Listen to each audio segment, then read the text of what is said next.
Welcome to another episode of Rim Shots with Sean, right here in the Rock Rage Radio Network, brought to you by Barstools and Bandtalk. I have a drummer. This is going to be exciting. Drummer to drummer. I have all the way from the lovely UK, the one, the only Jen from Jesus Jones. How you doing, my friend? Hey, Sean, thanks for dropping me a line. It's great Well, to. and I have to say, your friend and mine, Mr. Drew Flood, set this up. He's a good fellow from the Chicago area who's become a good friend of mine. He toured with you guys earlier this year, correct? Uh, yeah, it was actually last year, 2024. Yeah, he joined a band called the Discoveries of the American Scientific, and sort of subbed in for their regular drummer on that tour. And that's where I met him, and we sort of struck up a great friendship. He's been over here a few times. We've met up, and then he just said, "Hey, I should put you in touch with my man Sean." So He's good people. He's good he, people. he's he is good people. Yeah, he's a Well, lovely and I'll guy. tell you, and you'll relate to this. Like I pulled up your band's info, and I mean, I didn't realize. I mean, you guys really haven't stopped since the band got together. You left for a period of time and came back, but I Yeah. mean, I'm looking through here, and I mean, it's release after release after release after release. I mean, you're constantly putting stuff out. We had a long hiatus. I was around for all those the big years in the 1990s. I formed a band with Mike, the singer, and bands, have problems, and we fell out, and we sort of went our separate way. I left. The band carried on for a few years without me, with another guy, Tony. And then it all just kind of crumbled when the internet kicked off and record label, the whole record company structure collapsed. Jesus Jones was sort of left a bit high and dry. They had an album that took 4 years to make, and that just killed the career at that point. But the band didn't actually break up; they just stopped being so active. And then, of course, families came into view, and kids and all that other stuff, and real life took over for a while. And then just funnily enough, how things cycle round. Um, the band just started doing the odd show here and there, started recording a few bits and pieces. And then because of the success of the 90s, it started gaining a bit of traction. And then all of a sudden, here we are, older guys going, "Hey, I can't believe that the band has still got a bit of mileage here, and we actually still want to do this." And it's actually become bigger, better, more exciting, and more fun, actually. There's none of the pressures of that big record company system involved anymore. Well, so to that point, because I was in high school and I kind of started my career, if you will, during the call it the hair metal age, and then Yeah. grunge happened. You guys kind of fit in or slotted in behind that. And there's this whole sort of, especially from the UK, where there was this really neat music that was coming out, and you guys had a run. But you said something key because that hair metal stuff and that genre of music seems to be as big now or maybe bigger. And what you're saying is, A, it's just as big, if not more bigger and more fun in the genre and the time that you did. Why do you think that is? I think it's to do with the audience. People have grown up now, and they've all been through things that we've all been through. Marriages, divorces, kids, deaths. Yeah. I've got fellow musicians of our ages now that we're losing, and you realise that as you get older, you want to look back and remember the times that you had as a kid or as a teenager going to university and stuff. And also, everyone's older; they've got more disposable income, maybe more free time now because the kids are left home. And so there's a demand for bands from the 90s now. It was the 80s bands Yep. and still is. And now suddenly there's this resurgence in the 90s. And we're just sort of part of that trend at the minute where a lot of bands that are our friends who were around at that time, everyone's having a kind of second wind again.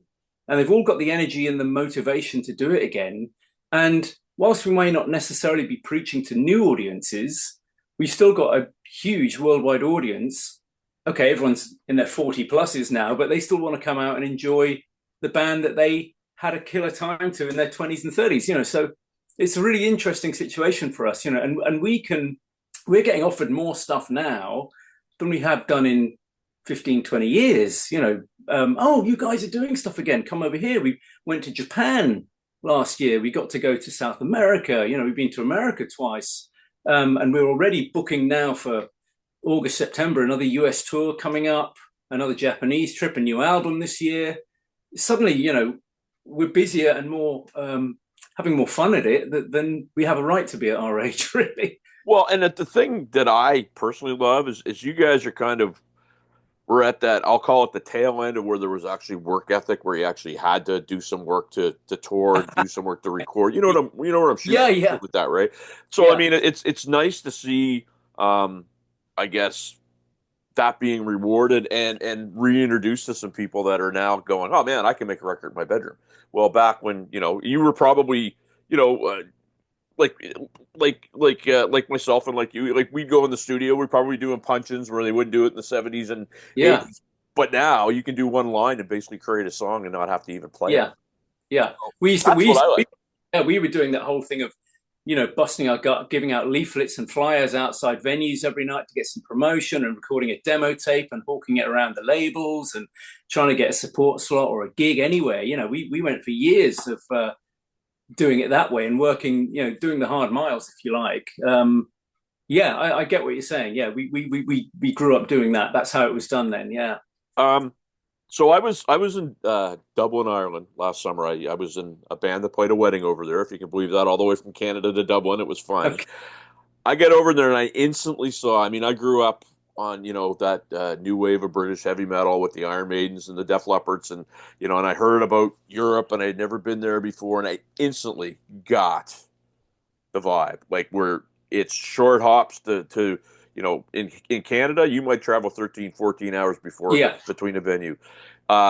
Just the rabid crowds. I'm in Dublin, I'm standing in the middle of a street and there's bars on every corner and it's Yeah. hopping at 10 o'clock on a Tuesday morning. What could you tell my viewers about what it was like back then and what it's still currently like? Because everything I saw told me it was pretty vibrant. Yeah. Well, I can't really comment too much on now because I'm not I'm not of an age where I sort of go out and do this sort of stuff so much anymore. But back then, I mean, yeah, there were so many live music venues, and also, like you said, the distance thing in the UK is so much less. Right. And you could jump in a van and you could go, drive within 2 hours. You can any number of shows within 2 hours away. And I mean, you're talking London. I moved to London at the age of 19. To try and make it in music because there's basically a venue on every street corner. Yeah, yeah. And, go in and, hey, can we have a gig? Hey, can we, and you just play any and everywhere. Not quite sure. I know live music venues have been struggling over here. So there's not so many as there were, but there's still, some great bars and places still to play. Yeah. So your band, you did it when record companies were still kind of a traditional thing, when bands were getting paid the traditional ways. But you guys have kind of gone through that. Nobody goes through the storm nowadays, but you've seen the turn of how it went from bands getting paid to kind of bands Yeah. not getting paid. I had an interview last night with the awesome Mr. Russ Ballard, who's an amazing countryman of yours. He said it hasn't really affected him that much. Have you noticed that much of an effect in how royalties and stuff are collected for bands? Well, to be honest, we earn money when we play live now. So whereas back in the day, you would record an album, and then you'd go out on tour to promote an album, to sell records. Now it's like it's completely the other way around. So you put out a single or a song to promote the fact that you're playing live, and then you go out on live and hopefully that generates interest in. So when you play live, we like physically make money from the live shows. In terms of releases or, downloading and Spotify and things like that is nothing. There's no money in that side of it at all. So the biggest band in the world, they're getting several million downloads are making pennies comparatively, so there's no money in physical sale of record, a product. So all the big bands who are playing the huge arena tours, they make huge sums of money from the merchandising and from those shows. So in terms of a band like us, because we're not like a contemporary band having singles out and we've got like awareness and chart songs and stuff like that, it haven't sort of actually noticed it so much, in terms of money, because whenever we work, we get paid immediately from when we work. So you think, oh, we're just getting that straight away. So, but we're not earning like royalties from record sales and stuff like that. Yeah. Yeah, I mean that's the unfortunate, I guess, part of the unfortunate reality that everybody's in these days. And I read a quote from a guy that said, "I just feel like I'm a traveling T-shirt salesman now. I don't even feel like I'm a musician, right? Because there's so much money being made on merch." But I mean, you guys would know that too. I mean, that's a huge part of the income stream now. It is, and also the cost of touring has gone up so much since COVID. Just traveling and getting anywhere, just costs of putting a band on the road is huge, and we're not extravagant. We just stay in the Motel 8s and all that stuff. But just traveling A to B, the flights, all that stuff, it costs a lot of money.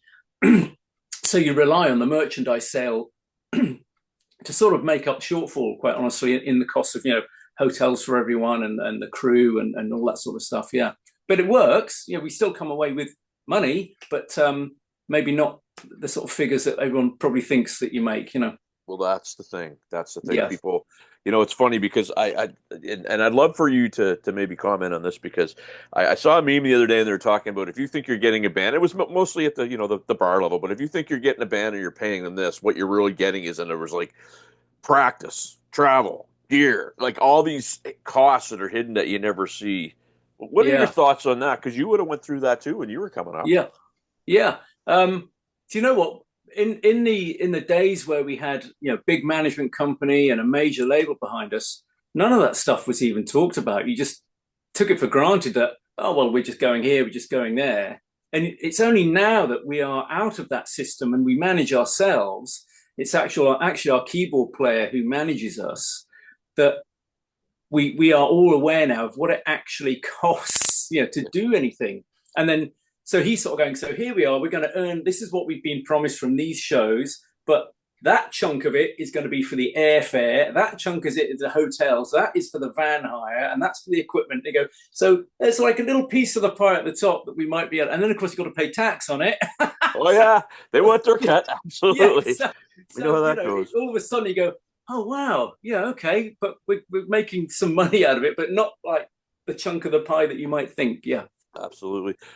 If we could, sir, I'd like to listen. I don't want to sort of be all doom and gloom here. It's still a fantastic thing to be doing. Oh, and, absolutely. Absolutely love it and wouldn't change it. And I get to play music with my best mates, travel the world, meet people, have chats like this, meet all sorts, and hear stories from fans, people who followed the band since 1989, 1990, and just hear about. Well, I love hearing all that stuff now. It's amazing to get to do it. Well, and you guys have some brand recognition because I interviewed Drew last year, and it was about a month before he was going out, and he said, "I'm going out with a band to do a tour with Jesus Jones," and I knew exactly. It wasn't like, I got to Wikipedia that. So you have that brand recognition. Well, what was interesting last year was the first time we toured in North America since 1993. Wow. Well, sorry. It's the first time I had toured with Jesus Jones since 1993. The band did a tour in 2001 with Tony on drums. And it was just after the whole record company had collapsed. And it was just one of those tours that was a real slog, literally in the back of a van with a U-Haul trailer, just bouncing around the country. And it was just really under-promoted. And it almost killed the band from everything they told me about it. So to go back last year, having not been there for me, certainly for 31 years, and hear what effect a song like Right Here, Right Now has had in America, because we had no idea. I mean, we'd heard about things and we knew that it was still getting played a lot. And the day we arrived in Minneapolis, we went out, Minnesota, we went out for a beer and we were sitting in a bar and me and our bass player, Alan, and keyboard player, we were just sitting in a bar chatting and we just were talking about doing the show. And two people at the bar just turned around and said, "Excuse me, are you guys in Jesus Jones? Just heard you talking about, stuff." "Yeah, we are." And he goes, "Oh my God, that song Right Here, Right Now." And then the barman heard and he came over and went, "Wait, whoa, are you guys in Jesus Jones? Whoa, man, have some drinks." And next thing you know, people are walking by and this girl walked by and said, "Can I just say, that song, my friends played that as their first dance at their wedding."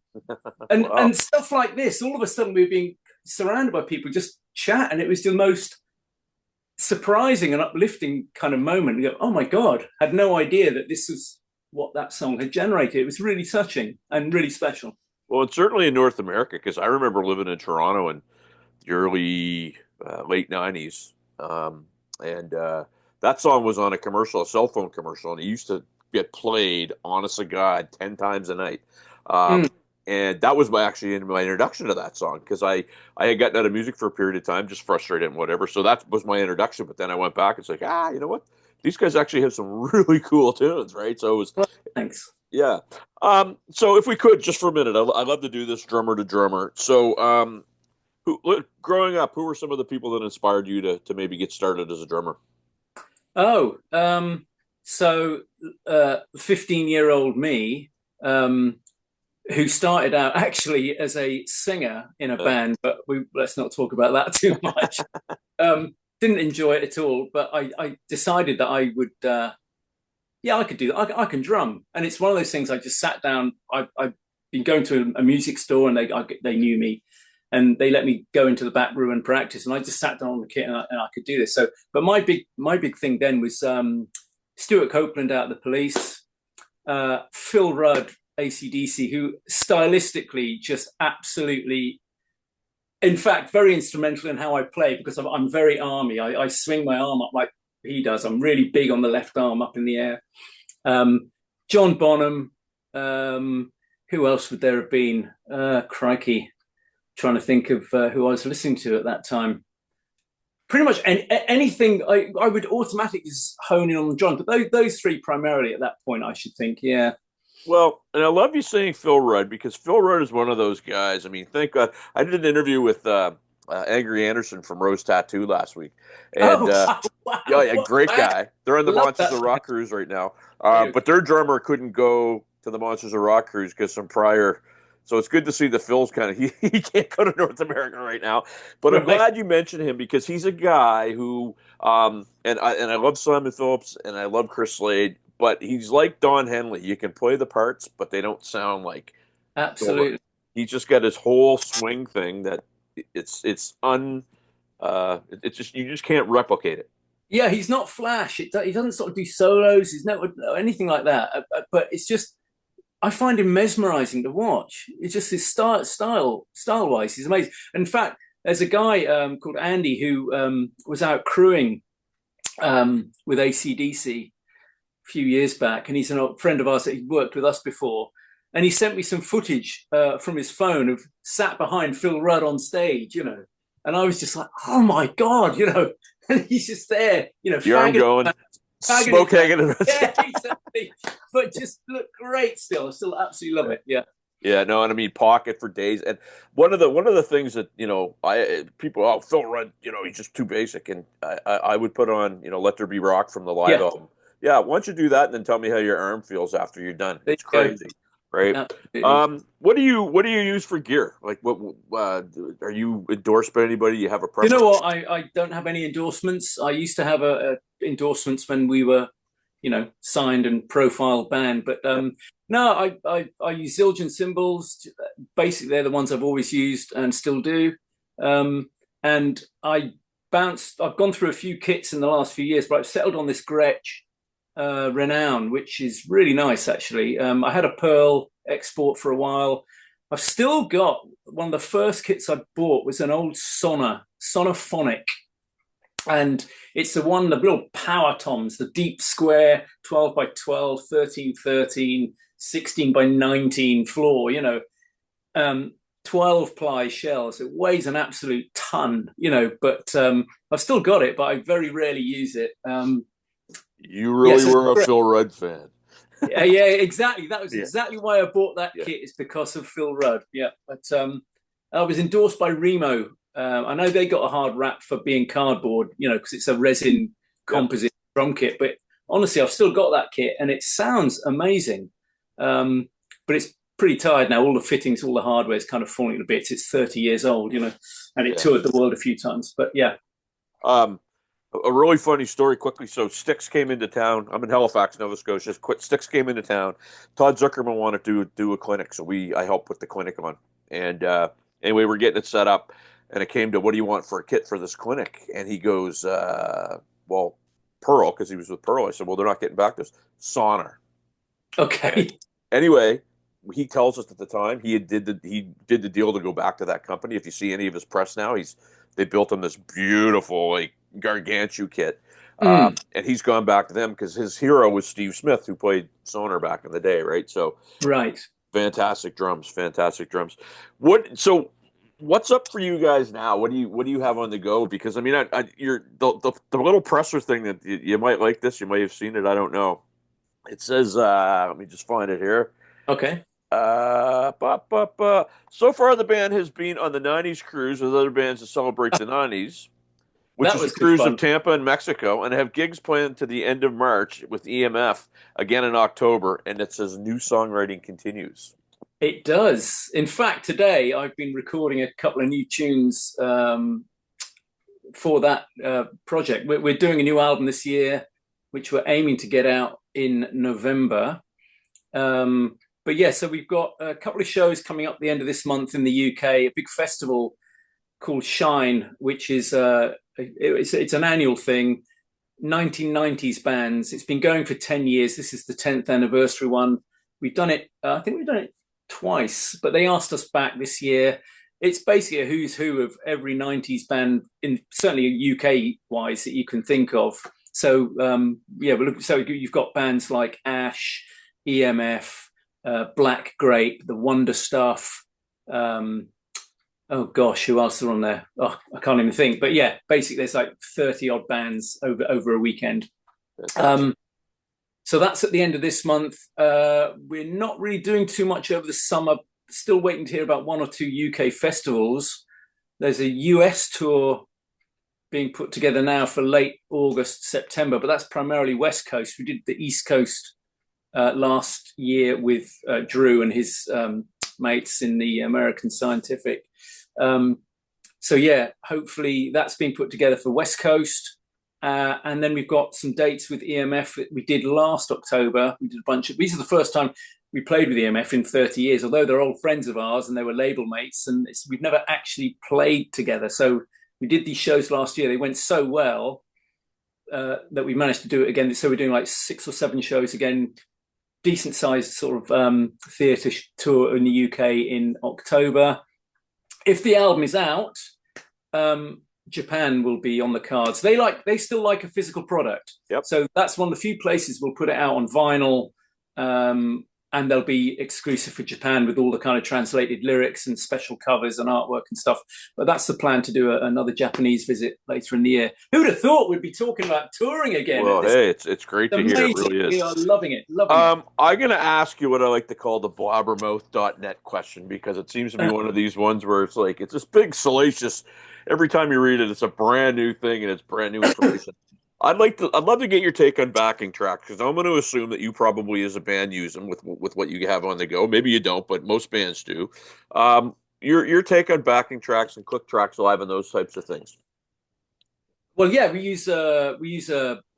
when you say backing track, it's like we use an iPad system with sequencers on that gives a. So particularly on we touted the whole kind of dance and rock crossover thing. So there's a lot of, I won't say a lot of our stuff, but quite a few numbers are basic, the big dance techno-y 4 on the floor beats that just pound away, with maybe some quite intricate kind of rhythms and timpanis and bongos going on, as well as a sequence pulsing synthesizer. Well, those sort of things, you want them to be monotonous and regular and in time and sync. So I tend to have things like that. So if there's a 4 on the floor dance track that's got a big pulsing synth line, that will be taken care of. We compose that and it's on an iPad next to me. So I play that to a click track and that's firing next. So I set that song off and then I'll play over the top of it, So yeah, I have no issue with, playing along to stuff like that at all. In fact, I've done 30 years ago, there was much, much more of that going on in our music. So I pretty much every single, I was playing on a click track to virtually every song. Now it's a much, with technology and the benefits of things getting smaller, like 3 Akai sample racks, 5 dummy keyboards, and that can all be done by one iPad.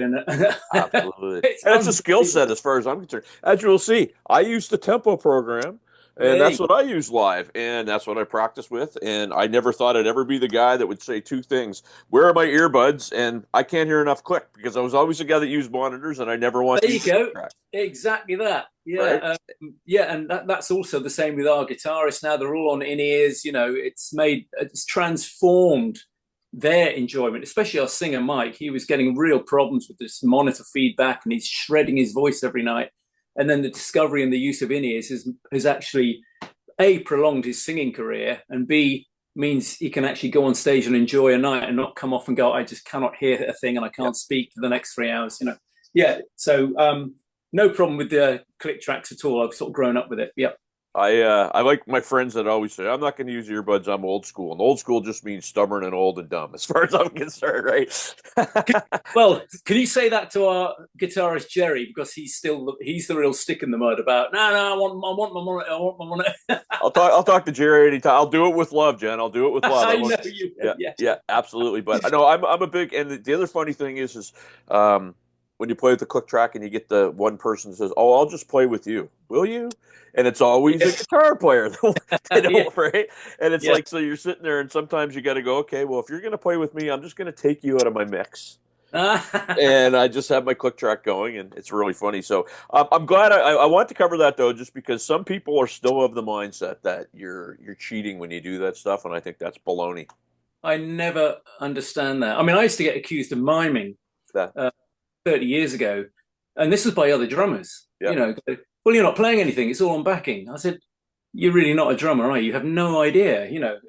But it adds. It's that you use it as an embellishment and as a tool to make you sound better. So, and besides which, if you're playing in time for one thing, that helps. I don't, a click track. You know what it's like when you get on stage, you get adrenaline. yeah, Quite often you listen back to a show and go, oh my God, I'm playing that so fast, but at the time it feels right, but you're just buzzing on adrenaline. So when you've got a click track, I usually find that, well, that feels kind of slow, which means it's probably about right. There you go. absolutely, bang Yeah. on. I saw Extreme. The band Extreme played here with ZZ Top a number of years ago, and they did all their songs probably 2 or 3 BPM slower than the record. And I Oh, really? remember, why were they doing that? And the Yeah. drummer at the time, Paul Jerry, said he did it. He laid back because in a big arena he felt it sounded bigger and groovier and all that stuff. And so to your point, I would always err on the side of caution, maybe have it a little slower and a little faster. Well, we tend to, with experience, actually, or what our experience is, the recorded versions of songs, or the ones that we use that have a backing accompaniment on stage, we tend to actually nudge them up a little bit from the recorded versions. That's just something we found. They just feel they need a little bit more. Only say 2 BPM just gives them a little bit more of a kick, a little bit more of a zip along. Because sometimes, man, did that feel like that was dragging tonight? Again, it's we just find it works better for us, yeah, to do that. Absolutely. But that's the beauty that when you Yeah. have that technology going, and to back up, what a testament to you as a player when somebody goes, "Oh, you're just lip syncing the drums." Like, well, I must be doing pretty good Well, there if you go. Thank you. right. Yeah. So, you laid down what you guys have on the go. I guess last question is my audience, which when I tell them to go somewhere, they are loyal. Where do I direct them to find out about how they get a hold of all your music and your latest and greatest and everything you have on the go? Oh well, crikey, yeah. So it's we're all over Facebook, and also the website JesusJones.com. Um, yeah, and we've got any number of things going on there. They'll also link you into any on-site personal stuff as well. I've actually just set up a website for me, which is jenplaysdrums.com. Nice.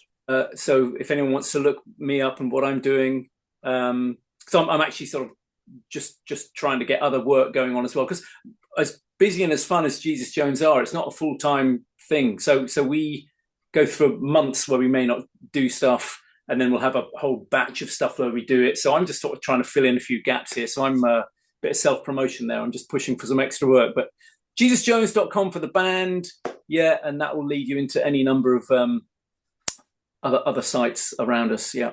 Well, sir, I want to thank you for doing this. It was great to meet you, and love to stay in touch with you. And Absolutely.